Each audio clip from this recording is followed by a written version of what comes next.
राजस्थान के लिए आज दो सबसे बड़े सवाल सबके मन में बने रहे कि आज एसआई भर्ती पर हाईकोर्ट में सुनवाई के दौरान क्या हुआ, और दूसरा सवाल यह कि आखिर उपराष्ट्रपति का अचानक इस्तीफा कैसे हो गया। और इन्हीं दो सवालों से जुड़े कुछ और हमारे सवाल हैं। पहला सवाल यह कि निर्णायक मोड में क्या एसआई भर्ती का मामला आ चुका है।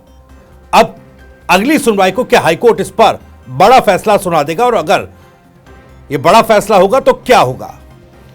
दूसरा सवाल भी इसी से जुड़ा है, क्या किसी तरह की नई जांच का हाईकोर्ट फैसला सुना देगी। एसआई भर्ती में जिस तरीके से तमाम पक्षों को सुना गया, उसके बाद क्या हाईकोर्ट अब कोई नई जांच का फैसला सुनाएगी, और नई जांच होगी तो कौन करेगा, और आखिर नई जांच क्यों। तीसरा सवाल, उपराष्ट्रपति के इस्तीफे पर बवाल क्यों मचा है।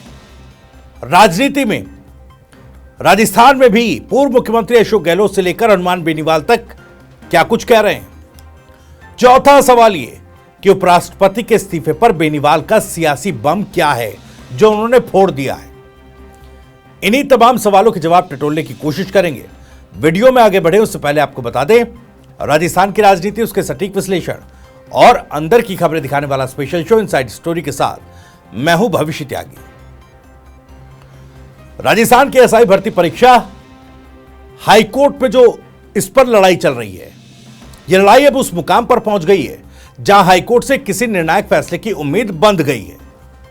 मामला अब सिर्फ पेपर लीक का या चयनित अभ्यर्थियों का नहीं है, या महज इसको रद्द करने का नहीं है। अब यह मामला इस मामले की जांच तक भी जा चुका है। जांच पर भी सवाल उठ गए हैं। दरअसल जयपुर हाईकोर्ट में जस्टिस समीर जैन की एकल पीठ में जो सुनवाई इस मामले पर चल रही है, अब लगभग इस सुनवाई में सभी पक्षों को सुन लिया गया है। आरपीएससी ने अपना पक्ष रखा, सरकार ने अपनी दलीलें रखी। एसओजी की जांच रिपोर्ट और उसकी सिफारिश को भी कोर्ट के समक्ष रखा गया, और चयनित अभ्यर्थियों के वकील ने यह साफ किया कि एसओजी की रिपोर्ट महज सिफारिश थी, इसे सरकार ने अधिकृत रूप से नहीं अपनाया था। यानी तकनीकी रूप से परीक्षा को रद्द करने के लिए कोई ऑथेंटिक जांच प्रक्रिया अभी तक पूरी नहीं हुई। और ये हम क्यों कह रहे हैं कि कोई भी ऑथेंटिक जांच नहीं हुई, यह आगे आपको बताऊंगा। दरअसल ये सवाल उठ रहा है कि क्या 24 जुलाई को हाईकोर्ट इस मामले में कोई ठोस निर्णय देगा, क्योंकि अब आज सुनवाई के बाद 24 जुलाई की अगली तारीख दे दी गई है, या फिर कानूनी पेचीदगियों और विरोधाभासों को देखते हुए एक नई जांच का आदेश कोर्ट देगा। और नई जांच कौन करेगा, यह सवाल है।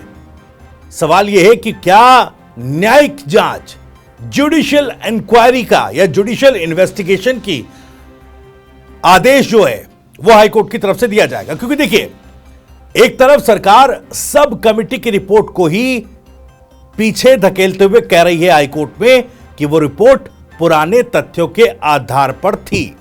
यानी जो सरकार की बनाई गई सब कमेटी थी जिसने रिपोर्ट तैयार कर सिफारिश की थी कि इस परीक्षा को रद्द कर दिया जाए। सरकार ने हाईकोर्ट पे कहा था कि वो पुराने तथ्यों पर सिफारिश थी, अब तो नए तथ्य आ गए हैं सामने। यानी खुद सरकार अपनी ही जांच पर भरोसा नहीं जता रही है। दूसरी तरफ एसओजी की सिफारिश को सरकार ने मंजूरी नहीं दी, लेकिन कोर्ट के समक्ष ये एसओजी की जो सिफारिश है, रिपोर्ट है, वो आई जरूर थी।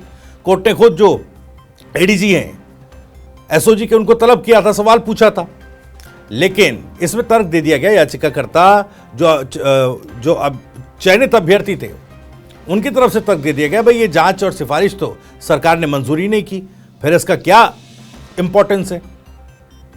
अब देखिए, जिस तरीके का रुख है, ये सब एक बेहद जटिल स्थिति की ओर इशारा करता है। चयनित अभ्यर्थियों की ओर से हाईकोर्ट में यह तर्क दिया गया था कि एसओजी ने जो सिफारिश की वो सरकार की मंजूरी के बिना की, और कोई भी विभाग बिना सरकार की अनुमति के इस तरह का कठोर फैसला नहीं कर सकता। इसके अलावा यह भी सवाल उठाया गया कि जिन अभ्यर्थियों पर कोई आरोप नहीं है उन्हें क्यों सजा दी जा रही है। सब कमेटी और एसओजी की रिपोर्ट और सिफारिश को कोर्ट में रखा गया था, लेकिन अब यह कह रही है कि दोनों रिपोर्ट पुराने तथ्यों पर आधारित है। इससे एक सियासी और कानूनी पेचीदगी जो है वो खड़ी हो गई है। अब क्या सरकार कोर्ट के सामने अपनी ही रिपोर्ट से यूटर्न ले रही है, सवाल यह है। अगर हां, सरकार ने अपनी ही रिपोर्ट से जो सब कमेटी की रिपोर्ट और सिफारिश थी उस पर यू टर्न लिया, एसओजी की रिपोर्ट और सिफारिश पर यू टर्न लिया, तो क्या फिर हाईकोर्ट खुद इस पूरे मामले की न्यायिक जांच की ओर रुख कर सकता है? जुडिशियल इंक्वायरी या जुडिशियल इन्वेस्टिगेशन का आदेश दे सकता है 24 जुलाई को? क्या इसी तरह का कोई फैसला या निर्णय हाईकोर्ट की तरफ से लिया जाएगा? अब यह चर्चा भी चल रही है कि क्या कोर्ट कोई ऐसा निर्देश दे सकता है जिसमें न पूरी भर्ती रद्द हो और ना ही पूरे अभ्यर्थियों को क्लीन चिट मिले, यानी बीच का रास्ता। यह भी मुमकिन है कि कोर्ट उन अभ्यर्थियों को दोबारा जांच का आदेश दे जिनके नाम एसओजी की रिपोर्ट में आए थे और बाकी को ज्वाइनिंग देने की प्रक्रिया शुरू करने को कहे। अगर हाईकोर्ट भर्ती रद्द करता है तो यह फैसला न सिर्फ हजारों युवाओं की जो चयनित अभ्यर्थी हैं उनकी उम्मीद तोड़ देगा, बल्कि सरकार के लिए भी एक बड़ा झटका होगा। दूसरी तरफ अगर कोर्ट चयनित अभ्यर्थियों को एक तरीके से राहत देता है और यह कहता है कि भाई ये भर्ती रद्द नहीं की जाएगी, तो विपक्ष और आंदोलनकारी युवाओं के लिए यह एक बड़ा सवाल बन जाएगा। विपक्ष से मेरा कहने का मतलब इस मामले में हनुमान बेनीवाल से है, क्योंकि इस मामले पर कांग्रेस एकदम चुप है। चलिए अब दूसरी खबर की ओर आते हैं। देश के उपराष्ट्रपति जगदीप धनखड़ के अचानक इस्तीफे ने पूरे राजनीतिक गलियारों में तूफान ला दिया, लेकिन राजस्थान में इस इस्तीफे को लेकर जो प्रतिक्रिया आई है वो पूरे देश में सबसे तेज और सियासी रही।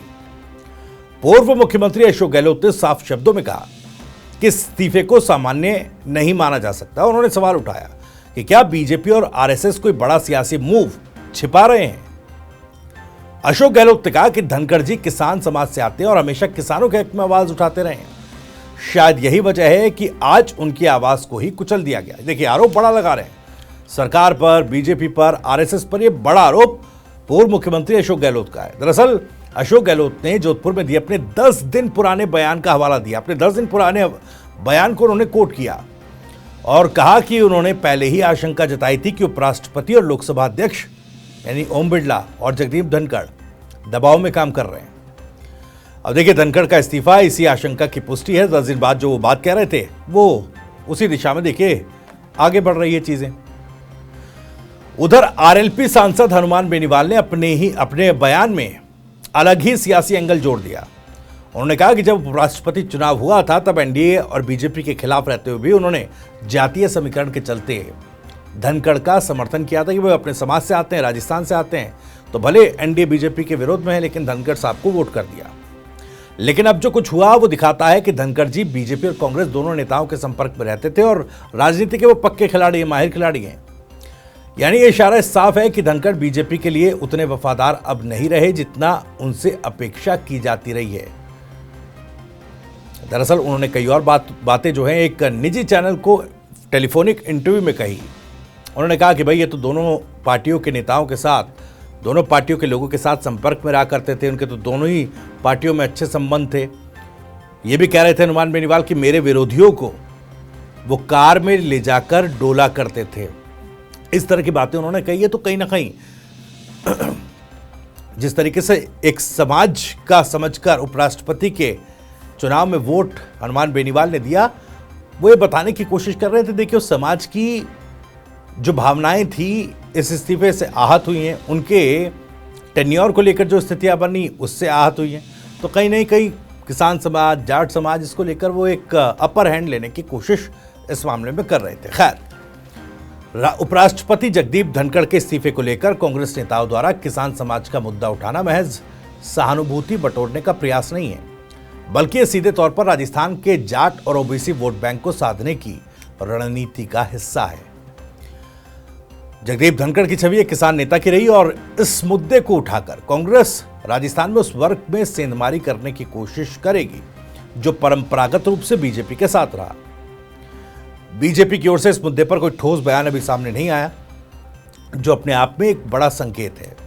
आमतौर पर जिस तरह पार्टी बड़े नेताओं के मुद्दे पर सफाई देती है, इस बार वो मौन साधे हुए। प्रधानमंत्री की प्रतिक्रिया भी आई, लेकिन 2 लाइनों में प्रधानमंत्री की प्रतिक्रिया थी और वो भी कई सवाल उठा रही थी कि भाई क्या उपराष्ट्रपति के इस्तीफे पर महज ये 2 लाइनें ही प्रधानमंत्री की तरफ से बनती हैं। अब इससे इशारे कई हैं, या तो अंदरूनी खींचतान का नतीजा है या फिर कोई बड़ा राजनीतिक समीकरण रचा जा रहा है। जिसकी परतें धीरे धीरे अभी खुलेगी। खैर, फिलहाल इनसाइड स्टोरी में इतना ही। वीडियो और जानकारी पसंद आई हो तो वीडियो को लाइक करें, ज्यादा से ज्यादा शेयर करें। आप भी इस मामले पर कुछ कहना चाहते हैं तो कमेंट बॉक्स आपके लिए खुला हुआ है। अपनी बात, सवाल और राय कमेंट बॉक्स के जरिए हम तक पहुंचा सकते हैं। राजस्थान से जुड़ी और भी तमाम खबरों को सबसे पहले जानने के लिए सब्सक्राइब जरूर कर लीजिए टीवी 9 राजस्थान। नमस्कार।